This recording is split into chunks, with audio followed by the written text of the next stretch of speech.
우리 모두는 그리스도인입니다. 예수를 그리스도라고 고백하고 예수를 하나님의 아들이라고 믿는 사람들입니다. 그리스도인은 그래서 마음에 항상 부담감과 숙제를 안고 살아가게 되어 있습니다. 오늘을 과연 그리스도인으로 어떻게 살아갈 것인가에 대한 어떤 그 숙제 같은 것들이 조금 있는데요. 이 숙제가 우리의 마음 한켠에 자리 잡아서 우리를 괴롭힐 때가 있습니다. 이렇게 우리의 양심의 소리가 이렇게 소리를 치죠. 너 하나님 믿는다며? 왜 그래? 그렇게 살면 안 되지. 이런 소리를 우리 마음속에 들려올 때마다 못 들은 척하기도 하고요. 때로는 화를 내보기도 하고 때로는 이제 그 말씀에 순종하려고 노력해 보기도 합니다. 기독교인은 세상을 살아가다 보면 이렇게 이 양심의 소리를 듣게 되기 때문에 불편한 것이 한두 가지가 아닙니다. 성경 말씀을 찾아보면 더욱 그렇습니다. 원수를 사랑하라. 너희를 박해하는 자를 축복하라. 아무에게도 악으로 악을 갚지 말라. 할 수 있거든 모든 사람과 화목하라. 내 원수가 줄이거든 먹이고 목마르거든 마시게 하라. 누구든지 너로 억지로 오리를 가게 하거든 그 사람과 심리를 동행하라.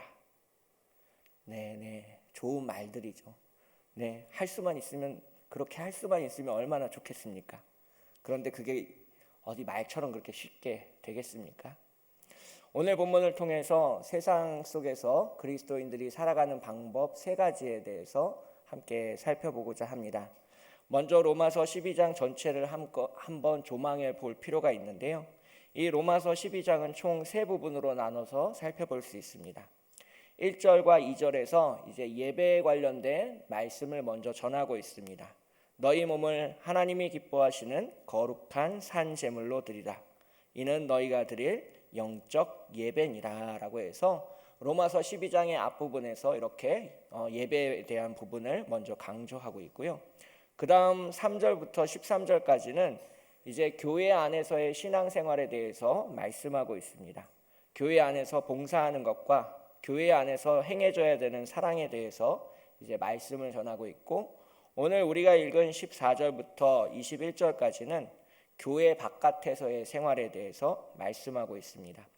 세상 속에서 그리고 하나님을 믿지 않는 사람들 가운데 우리가 과연 어떻게 오늘 살아갈 것인가, 그리스도인으로 어떻게 살아갈 것인가, 하나님의 정체성을, 하나님을 믿는 사람들의 정체성을 어떻게 나타낼 것인가에 대한 고민을 함께 이제 살펴보도록 하겠습니다. 먼저 오늘 14절부터 16절까지의 말씀을 다시 한번 읽어보기를 원하는데요. 14절부터 16절까지의 말씀 함께 읽겠습니다. 시작. 너희를 박해하는 자를 축복하고 저주하지 말라. 즐거워하는 자들과 함께 즐거워하고 우는 자들과 함께 울라. 서로 마음을 같이하며 높은 데 마음을 두지 말고 도리어 낮은 데 처하며 스스로 지혜 있는 채 하지 말라. 하나님의 은혜가 더하여지는 곳에는 고난도 우리를 따라오게 되어 있습니다. 하나님의 사랑이 넘치는 곳에는 마귀도 역사하게 되어 있고요. 예수를 잘 믿으려고 하면 할수록 하나의 어떤 벽과 부딪히게 되는 경험을 하게 됩니다. 세상이 자꾸 나를 밀어내려는 그런 경험을 하게 되는데요.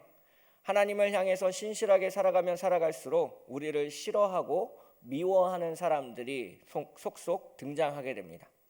직장 생활에서도 그렇게 되고요. 가정 생활에서도 마찬가지입니다. 교회를 열심히 나가기 시작하면 갑자기 남편이 짜증을 내기 시작하고요. 회사에서 점심시간을 이용해서 성경책을 읽기 시작하면 윗사람들이 나를 괴롭히기 시작합니다.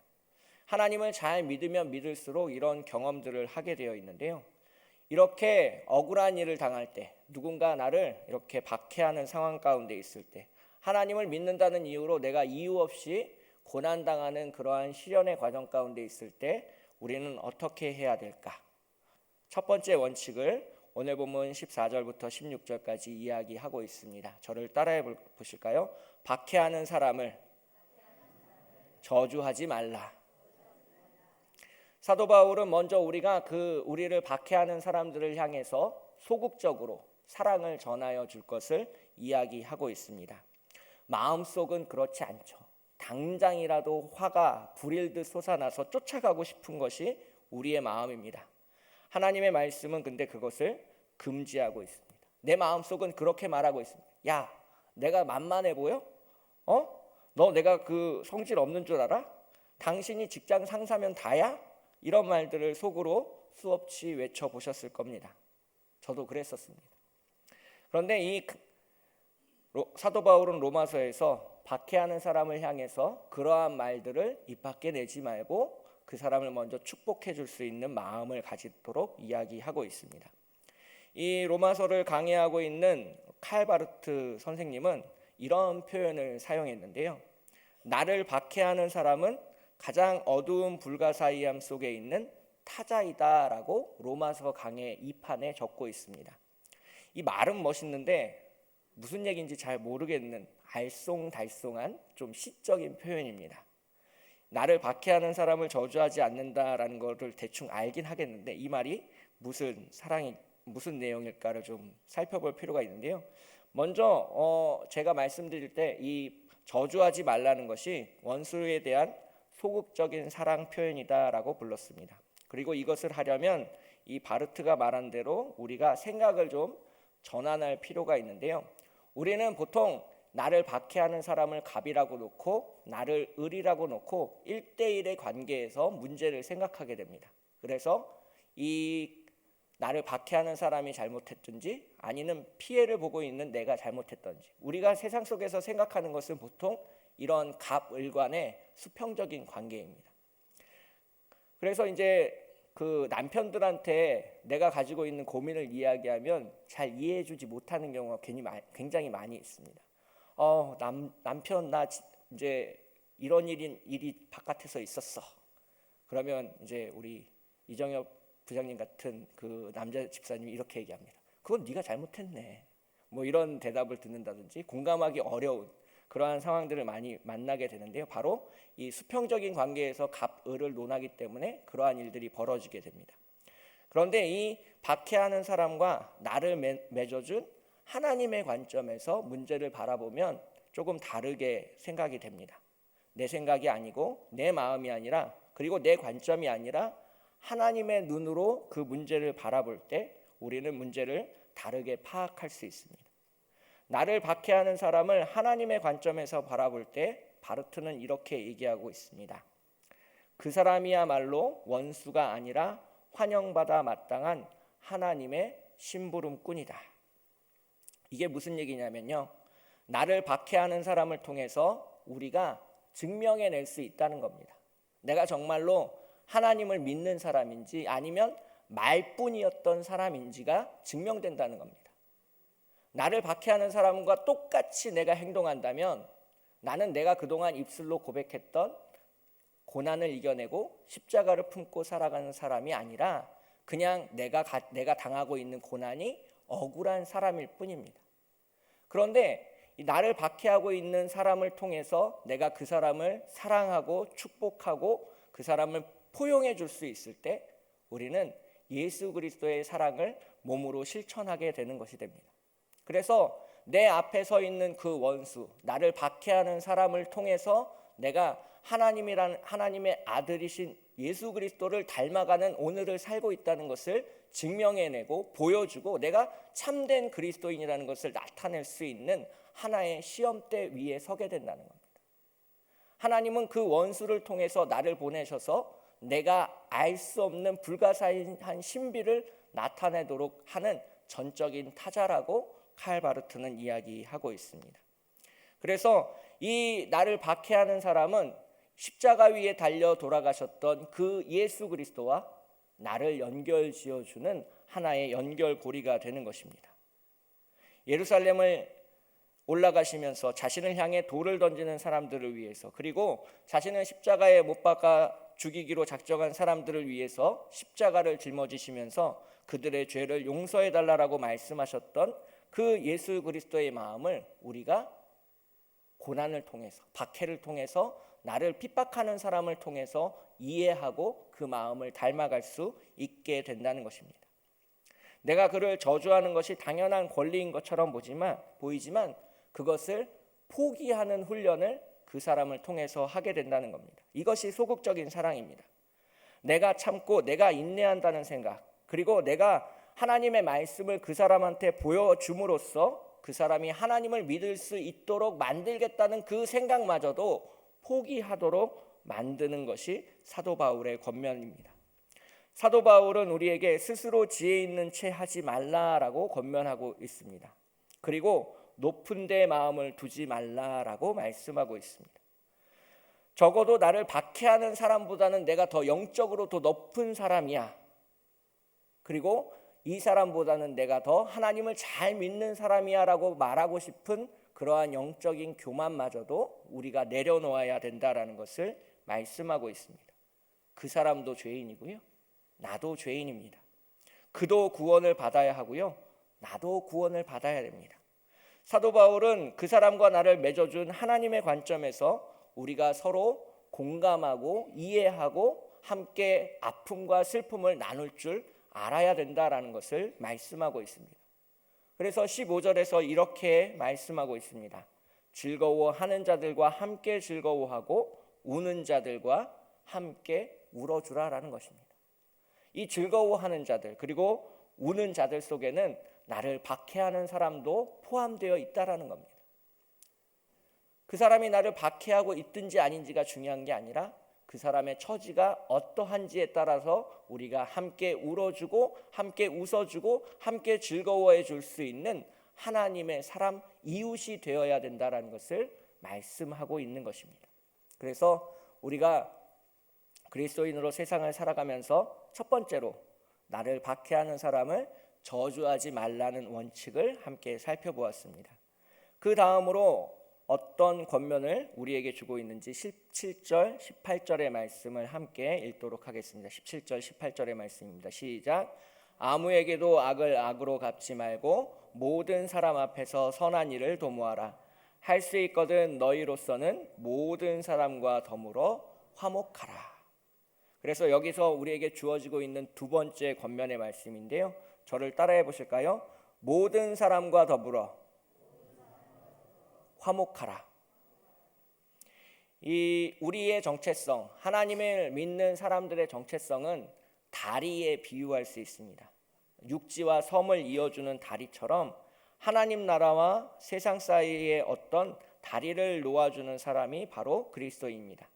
그래서 이 그리스도인들은 항상 경계선 위에 서 있게 됩니다. 하나님 나라와 세상 사이의 그 경계선 위에서 모호하게 살아가는 사람들이 그리스도인입니다.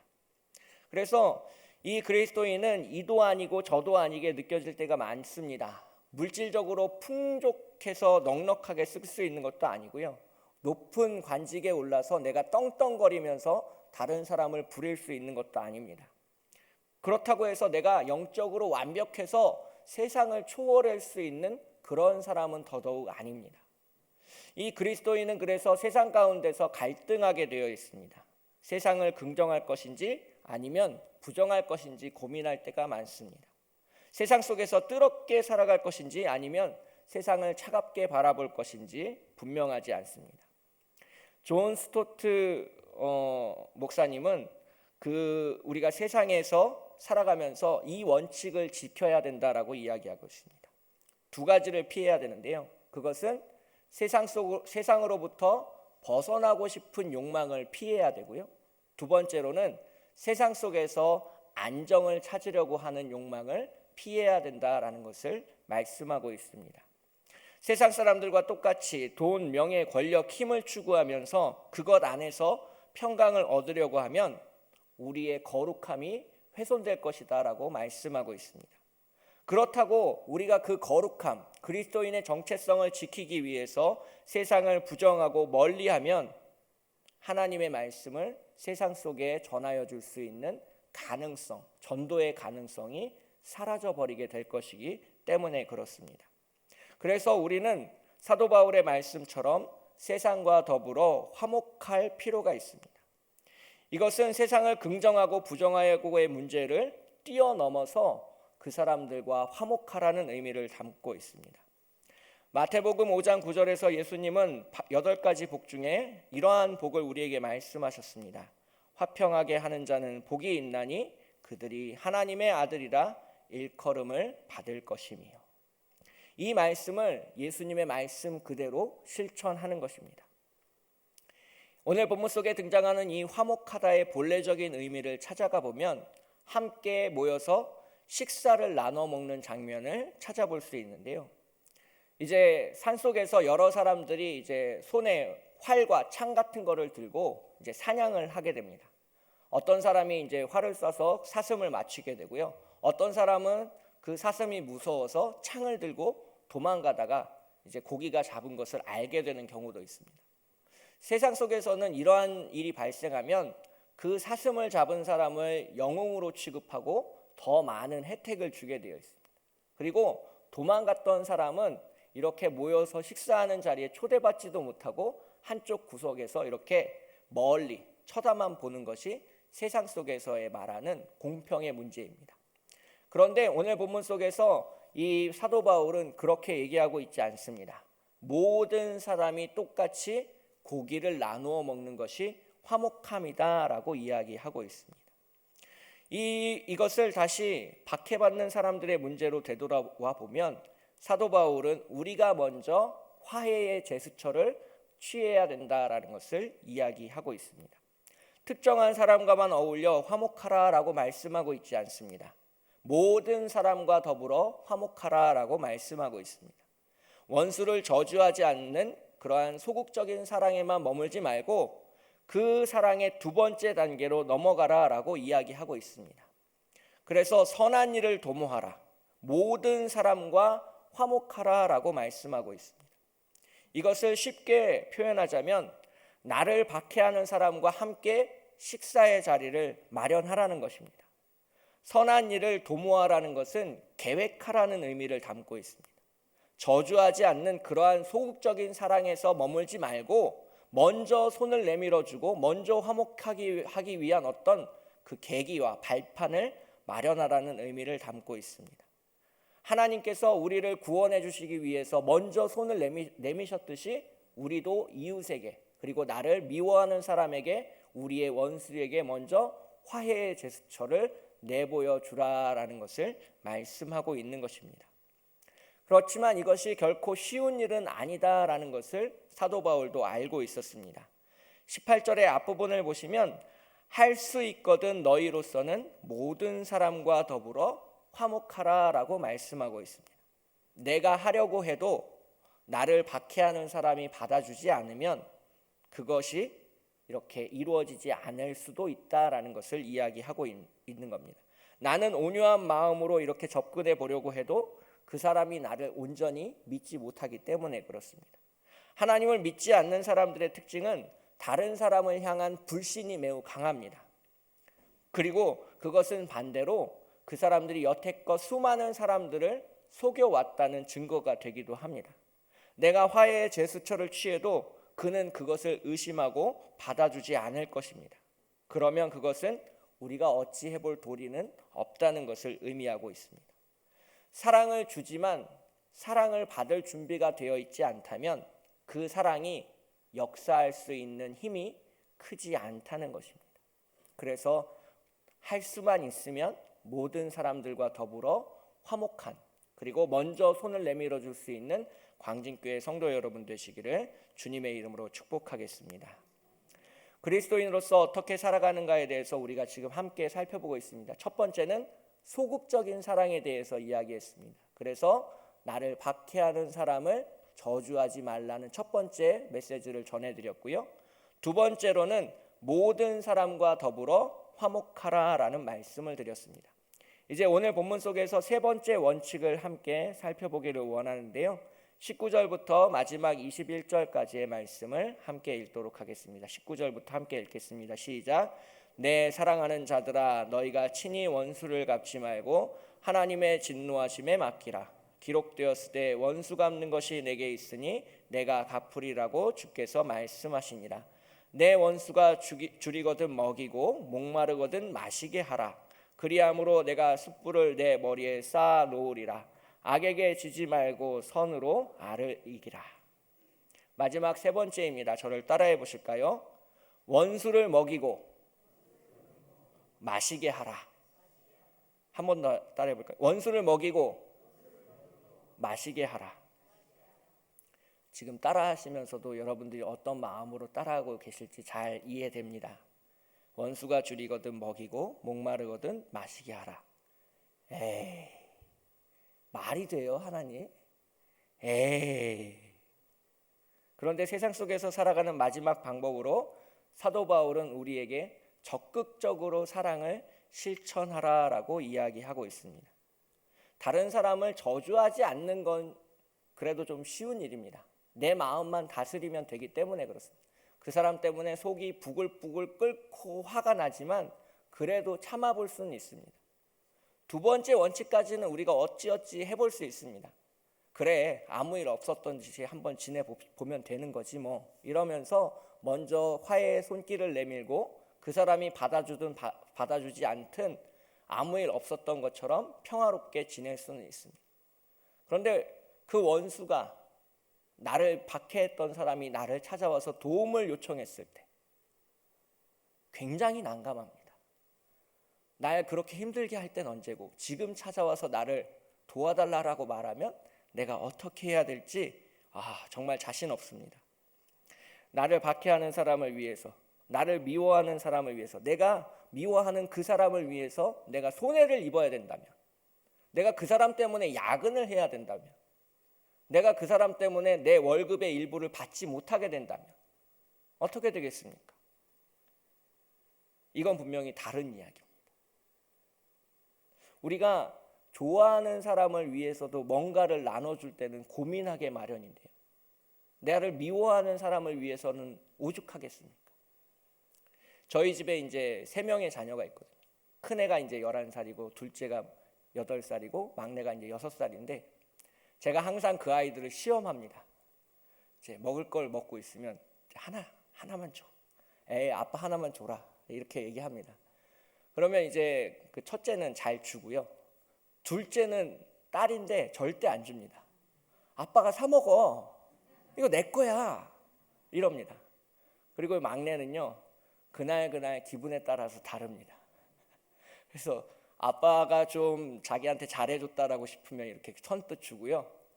그렇지 않다 싶으면 못 들은 척합니다. 근데 인간관계도 그렇잖아요. 나한테 잘해준 사람이 나한테 도움을 요청하면 그래도 이렇게 기쁜 마음으로 이렇게 뭔가를 해줄 수 있습니다. 그런데 평소에 아무 관계가 없던 사람이 갑자기 나한테 찾아와서 뭔가 도움을 요청하면 기도해 보게 됩니다. 이거 해줘야 되나 말아야 되나, 귀찮은데, 이런 생각들을 하게 됩니다. 근데 나하고 그동안 관계가 아주 서먹해졌던, 그리고 관계가 깨어졌던 사람이 나를 찾아와서 갑자기 도움을 요청하면 김 목사님 오늘 이거 일을 오늘 밤까지 완성해야 되는데 우리 같이 야근해요. 이렇게 하면 속에서 갑자기 울화가 치밀어 오릅니다. 내가 왜 너를 위해서, 이런 마음이 들게 됩니다. 그런데 우리는 그 사람을 용서하고 그 사람이 도움을 구할 때 그 사람에게 은혜를 베풀어 줄 수 있는 하나님의 사랑을 가진 사람이라는 것을 믿어 의심치 않는 우리 모두가 되시기를 주님의 이름으로 축복하겠습니다. 미국의 예일대학교 석좌 교수로 있는 미로슬라브 볼프라는 신학자는 이 베품과 용서라는 책에서 용서에 대해서 2가지를 이야기하고 있습니다. 이 용서라는 것이 가장 어려운 일이지만 가장 적극적인 사랑의 표현이다라고 이야기를 하고 있고요. 2번째 부분은 무엇이냐면 용서는 단순히 용서에서 머무르는 것이 아니라 그 용서가 죄인에게, 나를 미워하는 사람에게, 나를 박해했던 사람에게 가장 큰 벌을 내리는 것이라는 것을 이야기하고 있습니다. 이 용서라는 것은 안개처럼 희미한 그러한 죄를 끄집어내서 그것을 죄라고 이름 붙여놓고 거기에 용서라는 심판을 더하는 것이다 라고 미로슬라브 볼프는 이야기하고 있습니다. 그래서 오늘 본문에서도 원수를 용서하고 품어주는 것이 하나님의 심판과 연결되어 있다라고 사도 바울은 이야기하고 있습니다. 20절을 보시면 그러함으로 내가 숯불을 그 머리에 쌓아 놓으리라 라고 해서 이 하나님의 심판, 숯불로 대변되는 하나님의 심판이 그 사람의 머리에 쌓여서 나중에 최후의 심판을 받을 것임을 너희가 기억하고 있으라 라고 이야기하고 있고요. 19절에서도 사랑하는 자들아 너희가 친히 원수를 갚지 말고 하나님의 진노하심에 맡기라라고 이야기하고 있습니다. 그래서 최후의 심판의 때가 우리는 언제인지 알 수는 없지만 분명한 것은 하나님을 대적하는 원수가 하나님의 진노를 입고 분명히 꺼지지 않는 불 속에 영원히 던져질 것이다라는 겁니다. 세례 요한도 하나님의 나라가 가까이 왔다고 선포하면서 심판의 메시지를 함께 전하였습니다. 마태복음 3장 10절을 보시면 이미 도끼가 나무 뿌리에 놓였으니 좋은 열매를 맺지 아니하는 나무마다 찍혀 불에 던져지리라 라고 이야기하고 있습니다. 그래서 우리를 미워하는 사람이, 나를 박해하는 사람이 나를 찾아와서 도움을 구할 때 우리는 그 원수를 불쌍히 여길 줄 알아야 합니다. 나를 박해하는 그 사람이 언젠가는 심판을 받을 것을 생각하면서 긍휼한 마음을 가져야 된다는 겁니다. 예수님께서 이제 종려주일에 예루살렘으로 입성하시면서 눈물을 흘리시는 장면이 누가복음 19장에 등장하고 있습니다. 그 예루살렘에 살고 있는 사람들 때문에 자신이 십자가에 달려 죽을 것을 아시면서도 예수님은 그들을 먼저 긍휼히 여기셨습니다. 누가복음 19장 41절 42절을 보시면 예수님께서 예루살렘을 향해서 이렇게 기도하는 장면이 나옵니다. 가까이 오사 성을 보시고 우시며 이르시되 너도 오늘 평화에 관한 일을 알았더라면 좋을 뻔하였거니와 지금 내 눈에 숨겨졌도다.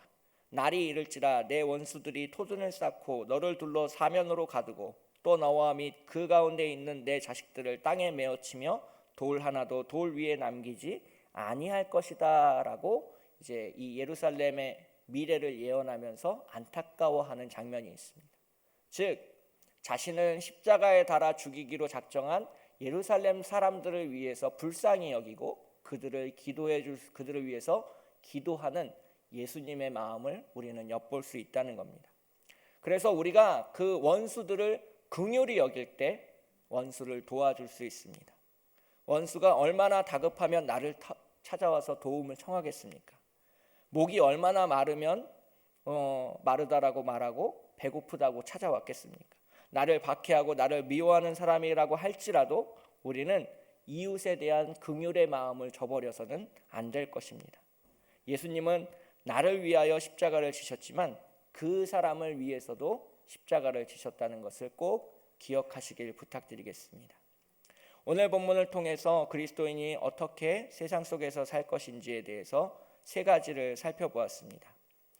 우리를 대적하는 사람들에게 똑같이 갚아주고 싶은 인간적인 마음을 먼저 내려놓아야 될 필요가 있습니다. 그래서 첫 번째로 나를 박해하는 사람을 저주하지 말라라고 사도 바울은 이야기하고 있습니다. 마음속으로 그를 욕하고 저주하는 것에서 벗어나 우리가 자유로워질 필요가 있습니다. 그 사람을 통해서 내가 그리스도인인지 아닌지가 증명될 것이기 때문입니다. 나를 찾아온 그 시험을 기뻐하시고 그 시험을 이겨내므로 원수를 축복할 수 있는 광진교회 성도 여러분 되시기를 주님의 이름으로 축복하겠습니다. 그리고 다음으로 화목한 관계를 회복해야 됩니다. 그래서 두 번째로 모든 사람과 더불어 화목하라라고 사도 바울은 이야기하고 있습니다. 이것을 우리가 생활 속에서 실천하면 이렇습니다. 점심시간에 이제 음식을 담고 식판을 들고 가다가 그 미워하는 사람이 있으면 우리는 어떻게 합니까? 갑자기 뒷걸음질 칩니다. 삥 돌아서 다른 자리에 앉게 됩니다. 교회 안에서도 이렇게 주방에서 이렇게 식사하시는 장면을 보면 가끔 가다가 그러한 장면을 우리가 목격할 수 있습니다. 그런데 삥 둘러가지 말고 그 사람과 마주 앉아 식사를 할 수 있는 용기를 가져야 된다는 것을 사도 바울은 말씀하고 있습니다. 기쁜 일이 있으면 알리고 함께 축하의 자리에 초대해 줄 줄도 알아야 되고요. 먼저 손 내밀 줄 알고 잘잘못은 빨리 잊을 수 있어야 됩니다. 속에 있는 감정의 응어리는 털어내고 화목한 관계를 빨리 회복하시는 우리 모두가 되시기를 주님의 이름으로 축복하겠습니다. 마지막으로 원수를 향해서 적극적인 사랑을 베풀어야 되는데요. 세 번째로 원수를 먹이고 마시게 하라라고 사도 바울은 이야기하고 있습니다. 이것이 어떻게 가능하냐고 묻는 분들이 저한테 찾아오신다면 저는 이렇게 말씀드리고 싶습니다. 하나님의 마음을 품으십시오. 하나님이 나를 불쌍히 여기듯이 내가 그 사람을, 미워하는 사람을, 당신의 원수를 불쌍히 여기십시오. 내가 마치 하나님인 것처럼 베푸십시오. 내 안에 그리스도가 사시는 것을 믿으십니까? 내 안에 계신 예수님께서 일하게 내어주십시오. 마태복음 5장 39절부터 42절에서 예수님은 우리에게 용서를 가리키며 이렇게 얘기하고 계십니다. 나는 너희에게 이르노니 악한 자를 대적하지 말라. 누구든지 내 오른뺨을 치거든 왼편도 돌려대며 또 너를 고발하여 속옷을 가지고자 하는 자에게 겉옷까지도 가지게 하며 또 누구든지 너로 억지로 오리를 가게 하거든 그 사람과 십리를 동행하고 내게 구하는 자에게 주며 내가 꾸고자 하는 자에게 거절하지 말지어다. 아멘. 정말 예수님의 말씀대로 악을 악으로 갚지 말고 선으로 악을 이기는 광진교회 성도 여러분 되시기를 주님의 이름으로 축복합니다. 함께 기도하며 나아가도록 하겠습니다.